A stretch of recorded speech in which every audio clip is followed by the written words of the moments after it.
Hi, this is Dinesh Gangasani. Welcome to my channel. Think about this.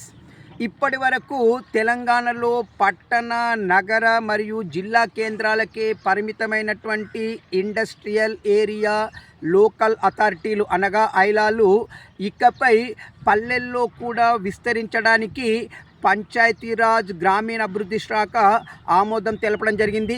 ఏది ఏమైనా ఐలా విస్తరణలతో ఇటు పట్టణ ప్రాంతాలలో కూడా పల్లె ప్రాంతాలలో కూడా పారిశ్రామిక అభివృద్ధి జరిగి మొత్తంగా ఉపాధి అవకాశాలు మెరుగుపడతాయని చెప్పేసి ప్రభుత్వ వర్గాలు స్పష్టం చేస్తున్నాయి. ఏది ఏమైనా ఇండస్ట్రియల్ ఏరియా లోకల్ అథారిటీలు పల్లె ప్రాంతాల్లో ఏర్పాటు చేయడం మంచి విషయమైనప్పటికీ పొల్యూషన్ బారి నుండి మరి పల్లెలను కాపాడాల్సిన అవసరం ఎంతైనా ఉందని చెప్పేసి నా అభిప్రాయము. ఏది ఏమైనప్పటికీ పారిశ్రామిక అభివృద్ధి ఎంత ముఖ్యమో పర్యావరణ పరిరక్షణ కూడా అంతే ముఖ్యమని నేను నమ్ముతాను. మరి మీ అభిప్రాయాన్ని నాకు కామెంట్ రూపంలో తెలియచేయండి. ఇట్లు దినేష్.